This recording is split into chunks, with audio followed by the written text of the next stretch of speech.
got a very special guest today on Reviews on the Run. I Thank found you. him wandering the halls of GDC. I think his name is Vincent. Yeah.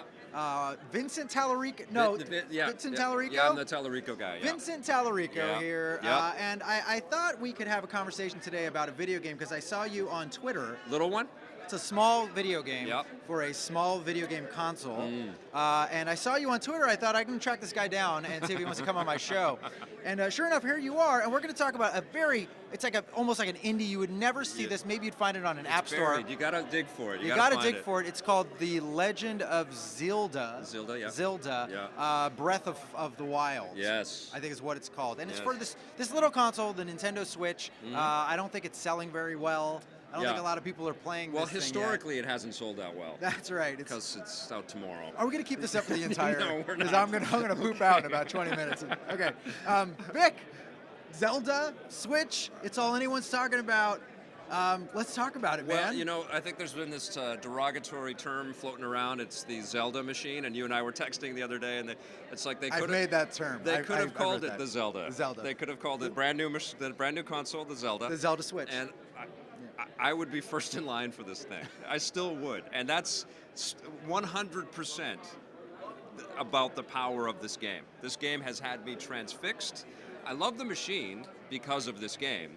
It's really been the only thing to play on it, but this game is so powerful that everybody should race out and get their hands on this sucker. That's the way I feel about Zelda. Well, okay, I don't know if I'm going to go that far today because we're talking just about Zelda, and I have Yeah. a lot more complicated feelings about the Switch. So I don't. It's kind of hard to separate the two It is. because all of our experiences have been Zelda and the Switch together. But we can, because this is also a Wii U game, and that audience obviously isn't Yeah. as enormous as Nintendo would like, and it's a very different sized audience that Nintendo is used to, and even all the other video game consoles are used to. But there are millions of people out there that are not going to get the Switch that have a Wii U, and they can play this game as well. 12 million or 15 million Yeah. people, and all of them, if you have a Wii U, you've got to buy this game. I've not actually played it on the Wii U, so a caveat there. I don't know how badly it runs compared to the Switch, Yeah. but all of that said, let's just talk about why Zelda is such a great game. And the first thing that struck me about it is that it's, we know, in case you haven't been following it too closely, it's an open world Zelda. It's the Zelda Scrolls. It's Monster Hunter Zelda Scrolls. Right. It is all of these other kinds of games that you never really associate. Grand Theft Zelda. Yeah. I mean, you don't really associate Zelda with this kind of gameplay. It's always been a little more linear. Even games like Ocarina, where you have Hyrule Field and you have these big areas, it's still a fairly linear progression Yeah. in terms of like this area to this area. Sometimes you'll backtrack, but you kind of know where you're going and why you're going there. Well, and that formula hasn't really been shaken up really since Link to the Past. You know? I think it was kind of hinted at in the very first Zelda game for the NES, but Link to the Past kind of set the bar and the tone for how all the Zelda games since have been developed. You've done the same things. You've gone into the dungeons, you've leveled up, you've got new weapons, and you've earned your hearts by killing bosses. And you have had to kind of go in order, and almost you get a sense in the previous Zeldas that you had a little bit of flexibility, almost Mega Man-esque, where you could kind of see where your next thing had to, but you really needed the weapon and the hearts from the last thing that you killed. It was constructed in a very specific way to have you have a very specific experience. Yes. This game, not only is it not constructed like that, but this is far and away the most difficult. I don't want to just say difficult. It's the harshest Zelda. It spits you out into the world as Link, and it doesn't give you a lot. It's not a game. Often Nintendo games kind of lead you, and Zelda games have done this a lot as well. They kind of lead you through the first couple paces and say, we need to do this, and then this, and then this, and then eventually they let the kind of tether go. In this game, you feel kicked out into a world that you don't know anything about, and you've got to kind of piece together what it is you're going to do. Now, there are obvious points. There are plot points. There's an old guy who tells you some stuff. You get some quests and some quest points on a big map. And you learn a lot of skills in that first couple hours when you're kind of learning the general gist of the world. But it really doesn't explain its systems. It doesn't over-explain its combat. It all comes very, very slowly and organically. And every single element of this game is about exploration and discovery and reward compared to the risks that you take. And you are constantly engaged with new ideas and new systems and new concepts all the way through. You'll be 20, 30 hours into this thing and still be discovering stuff.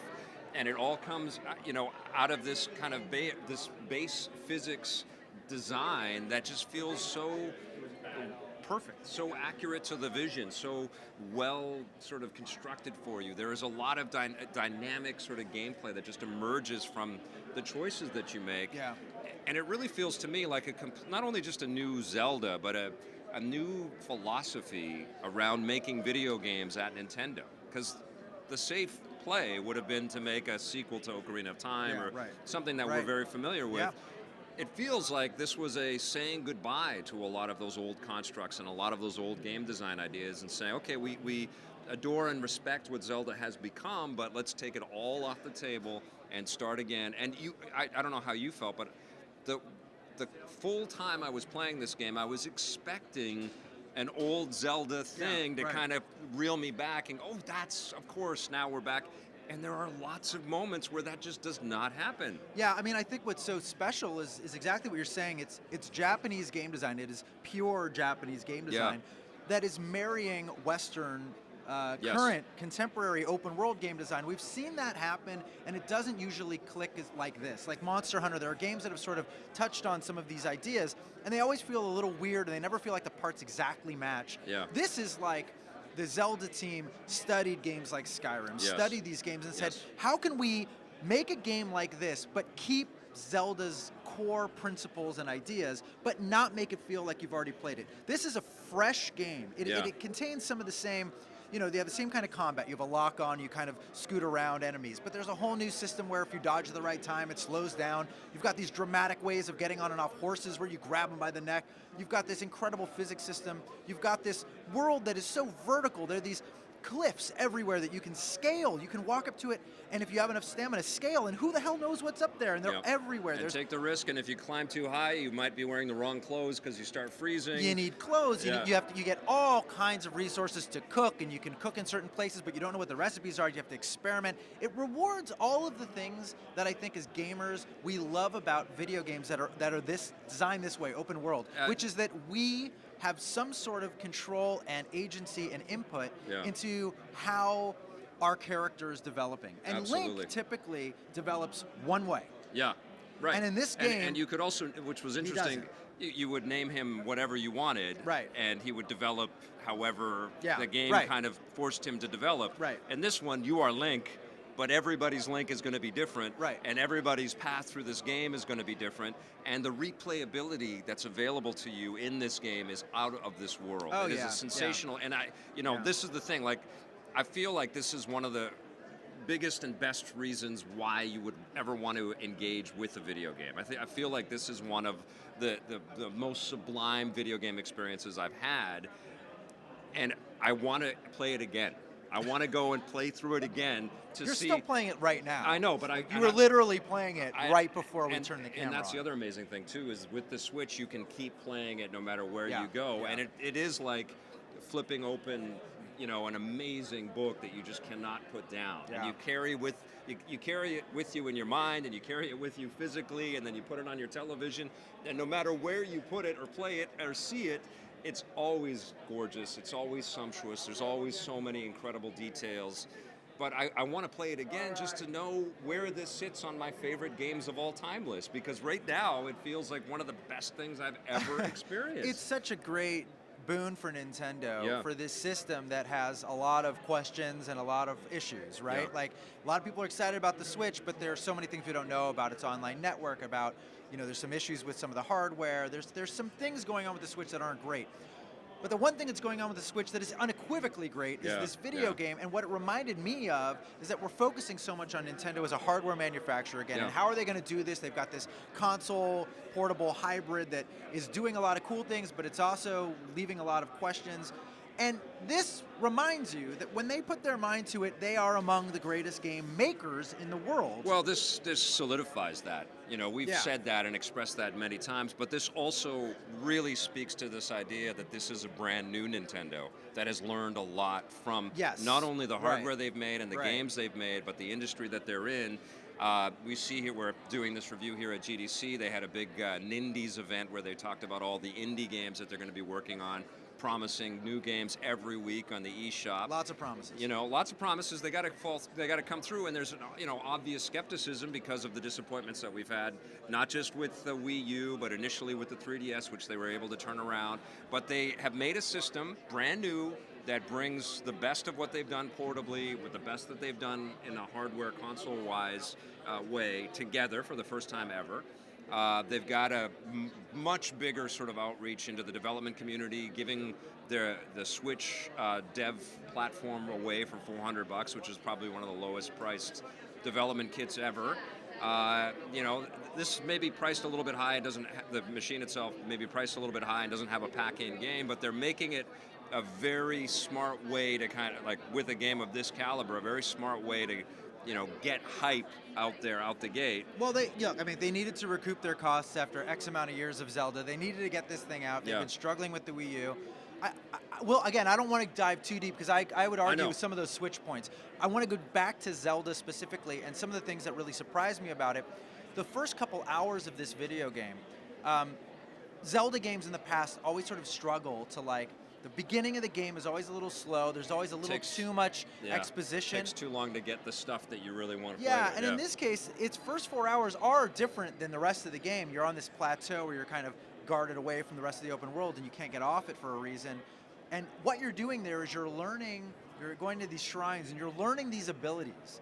And I don't want to give them away because you got to just learn what they are on your own. Yeah. But they're these special sort of magic powers that I had no idea when I was looking at all the previews and going to events. They really guarded all that shit. Mm-hmm. And all of a sudden, you're learning these abilities to move things and to do cool shit like a wizard almost. Yeah. That you end up using both in the open world and in other shrines as puzzles. Now, when you do those as puzzles, you gain these orbs, which you can then actually return for the da-na-na-na heart containers, right? And stamina bumps. So they keep these ideas. You get those musical cues that you love from old Zeldas. Yes. But they let you earn them in new ways. Yeah. They present them in different ways. Mm. And it's like you're constantly rediscovering new ways to appreciate an old franchise. Absolutely. And it's almost like they scaled up, as we would play the previous Zelda games, they would have pretty large worlds, but they're like infinitesimally tiny compared to the world of this game. Yeah. So there are like 100 shrines that you got to go find. There are so many, it's ridiculous, and you find them all over the place. You can have a little radar compassy thing that beeps when you get close to one of them, which is very useful. But it's almost like this big meta experience of what it would feel like to go through a typical Zelda dungeon, but it's smeared and spread across this enormous map. Yeah. And the map, the overworld, has never been so incredible and so rich and rewarding and satisfying, and the environmental effects. You could just sit, and I've done this, you can just have Link just sort of hang out for a while, and you'll watch weather patterns and the night-day cycle. Everything changes. And the music crazy cues shit that they put into this thing where, they had a Zelda panel here today, and they were talking about how if you take a metal sword, and you actually just throw it in the middle of a thunderstorm into a group of enemies, there is a chance it could be struck by lightning during a thunderstorm and actually electrocute those enemies. I was killed that way once, just running through the field with my sword out. And just dead. There's so many touches. Even little things like the way you see a goblin riding on a horse, and the way he'll kind of come back around and see you and get pissed off and kind of rear the horse back and turn. Yeah. The animations, the engine powering this is unbelievably sophisticated for Nintendo, who you never think are really sophisticated with their engine so much as just solid and that's polished. Why this is a new Nintendo. Yeah. This is a new Nintendo. They've got mobile games out there. They've got experienced vets that are kind of moving into different divisions, and they're bringing up some of the other experienced people that have been there that aren't quite as mature as some of those vets in there. They're coming in with their own design ideas. This hardware is a completely huge departure for these guys. They're kind of consolidating everything into one, one unit. Yeah, there's the Universal theme park stuff. This is a Nintendo that's starting to kind of understand their cultural currency, and now they need to. They're reinventing themselves in a way. And that's what's exciting. And this is the reinvention personified. This is not a Zelda that Right. you've ever played before. And I think nothing speaks to that more, I think, than the game's difficulty. Yeah. Zelda games typically are like, you'll die a few times because you screw up, but you're Yeah. not really dying all the time. There is I don't want to use the word Dark Souls because it's not that hard. No. But they've obviously studied that kind of game. Yeah. Because there are moments here where you just wander into some shit and you're trying to lock onto enemies and they're too tough and you're going to die. Like I ran into... One sword swipe and you're gone. I yeah. ran into some giant, ogre sleeping somewhere, and I was like, "What is that thing? I should go say hi." Yeah. Because I thought it's a Zelda game. It There's could a be a giant friendly thing. He's thing, gonna yeah. be like, "I'm a Gerudo. Good to see ya," or something, right? Like he's just a friendly old giant, and he like woke up, and a health bar showed up, and he kicked the shit out of me, and I was dead in a second. And I'm Yep. like, "Oh my god, this is like a real game world." The combat is difficult. The fact that you have all these weapons, and this is one thing I don't love. The Yeah, the weapons breakable break weapons. constantly, Yeah, and yeah. there's not an easy way to repair them. You can't really repair the, weapons.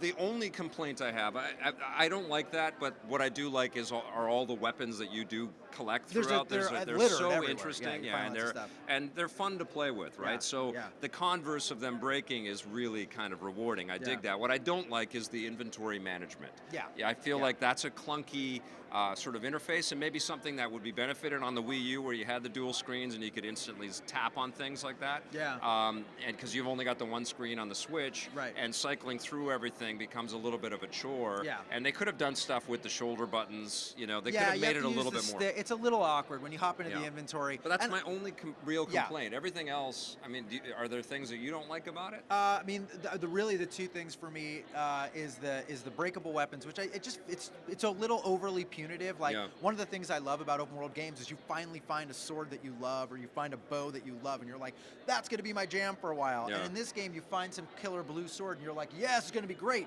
And like 2 fights later, it breaks, and Yeah. I'm like, I mean, I know there's another weapon to use, but things break too much. I think that it's safe to say that they went Yeah. a little too far there. I also think the enemy variety, at least for a good chunk of the game, Yeah. is a little thin. Like you fight a lot of the same kinds of beasts Right. over and over again. Yeah. That being said, I never felt bored in battle. No. I never felt like this is no problem. I was always like locking on, like, oh, here we go. Here we go. What am I going to do? I did the jump and then the zap, zap, zap. Or I did the bow in the head. Like, I love the physics, sort of coming into play in the Yeah. battles too, like shooting, lamps that have flame in them, and they fall down into exploding barrels, and everybody comes out yeah. burning, and There's all kinds of crazy stuff. And It's I recently very reviewed and masochistic. played Horizon, which is one of my favorite Yes. open world games That's in a an long time. amazing game, too. And initially, it was such a jarring switch Yeah. to go from Horizon, where you're just like fighting dinosaurs with a bow and pieces are coming off, to like Zelda, where it's like I got like an axe and I'm walking up a tree. It's Yeah. like a different vibe. But the more you play Zelda, the more you realize, no, it's kind of the same idea. Like their action is good. It's Yeah. maybe not quite as Horizon-y, like aggressive, Yeah. but it's really good, and it's as good as it's ever been in a Zelda. The thing that I keep coming back to when I'm playing this game, the thing I can't get past, is that this is a launch game. Yeah. Launch games, as good as they typically are, even if they're pretty solid, always have some issues. But this is, to me, So right polished. up there next to Super Mario. Yeah. Brothers, Tetris, Halo. Yeah. Maybe you could say Super Mario 64 is Super the Mario game. 64, maybe Super Mario World would be the only other one I'd throw in there. Yeah. I would put this ahead of that one. Yeah. This is easily a top 5 launch game. This to me is easily a top 3 Zelda. I think you can start to position it. I think Could this be is- the best ever. I I don't think know. this is my favorite Zelda. Is it your favorite? Yeah, I don't know if I'm ready to do that, but I don't argue with you on Yeah, it. I know why. It's so phenomenal, and I want people to play this game. One of the cool things too, I had my friend John, who I've been doing some videos with from the Happy Console Gamer. Hello, he came over. He didn't have the Switch yet, so he helped me unbox it. But we played this game together. Was he an unhappy console gamer? He because wasn't of unhappy. that He was for a little kind of while? a miserable console Yeah. gamer for a little Yeah, bit, but okay. he's placated now. But he was hanging with me, and we were passing the controller back and forth a little bit and playing the game together, and it felt like that discovery of the NES Zelda. Yeah, right. And that's one of the amazing things, Yeah. right? This is not it's Zelda thing again. No. This There's is a lot of discovery, and I brand think, new. I think the double-edged sword is for this game going to be that some people who just wanted to get their new Zelda, Yes. which they've been waiting for since Yeah. Skyward Sword, Yeah. they want, from a console perspective, they want that experience. And this is an open world game, and it plays like an open world game. So if you are one of those folks, and I know a few, and I don't like them, and I fight with them all the time, who are just like, I don't like open world games, it's too much, it's too overwhelming. Yeah. You are going to feel a little overwhelmed. Like, it doesn't lead you. It helps a little bit, and the more you play it, the more you get some points in a map, Yeah. and you'll start to figure out where to go. But it is very about experimentation. It's a different kind of Zelda, and I think you have to give yourself over to it and say, it's okay, this is just a cool video game, and then it becomes and great. savor it too. Yeah. You don't race through it. You know. Well, you can't because of the battery life. Oh, we're going to talk We're about going that. to talk about this. I got some issues, man. Well, I think people know how much we love this. I think we effectively explained our feeling for this game. This is as close to perfect as you know, we could kind of expect out of a Zelda experience. It's getting a 10 for me. What are you giving it? You know, in our many years reviewing games together, I never gave a 10. Yeah. I think Fallout 3, I gave a 9.5. Witcher 3, I stupidly gave a 9.5. Yeah, and that was your favorite game. And that was my favorite game last Yeah. year. I'm not going to make this mistake again. This is a 10 out of 10. Absolutely. It's an unbelievably great video game, and you've got to play it. Now, is it worth $360? I don't know, Vic. We'll argue that point later, but if you're getting a Switch, you can't let go of Zelda. You got to get this too. Don't miss this one. That's right. Thanks for joining me today. Oh, that was my pleasure. Stay Thanks for tuned having me on. Ben's Basement. No one's saying. Hey, thanks for checking out that video on our EPN channel. It's just one small part of the things that we make around here. So if you liked it, don't forget to check out some of our other vids and hit that subscribe button.